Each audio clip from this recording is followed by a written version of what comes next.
কালকে একজন হাওড়া জেলা থেকে ফোন করে বলছে, হুজুর আব্বাস সিদ্দিকী সাহেব তো প্রথম থেকে আপনার কি বলে ওয়াকফ নিয়ে লড়ছে। আমি বললাম, শোন, আব্বাস সিদ্দিকী আমার হাঁটুর বয়সী, আর তুই আমার মনে হয় পায়ের বয়সী হতে পারিস। শুনে রেখে দাও, এখন আমাদের ওয়াকফ নিয়ে সময় হয়েছে, আমাদের নড়বার, তার জন্য লড়ছি। কথা ঠিক না ভুল বাপ? যে আমাদের সমাজে কিছু লোক তো এমন লাফালাফি করে বলার মতো না, এটা সব ঘরেই আছে।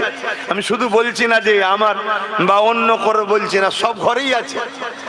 যেমন এই আজকে সবাই আমরা ওয়াকফে পেরেশান, তাই তো নাকি? বিগত 10 বছর ধরে আমি ওয়াকফে আন্দোলন করছি, চিল্লাচ্ছি, ঠিক বলছি না ভুল বলছি? কিন্তু এই 10 বছরে সব থেকে বেশি যদি আমার বিরোধী হয়ে থাকে, এক শ্রেণীর মোল্লা মৌলী সাহেব আমার বিরোধী করেছে।